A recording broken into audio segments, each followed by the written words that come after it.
my name is Chen, an application engineer from Markforged in Singapore. And today I'm going to demonstrate how to create internal channel with no support.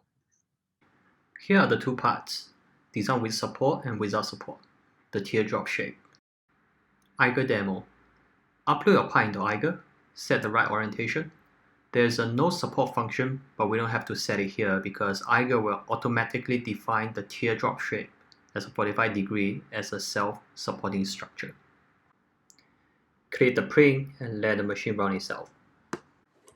Well, I have tried my best to remove the support, but sometimes you have to admit the design is not very friendly for support removal versus another perfect design with a perfect necklace. Great job! Reach out us at apad.ae@markforged.com for more consultation.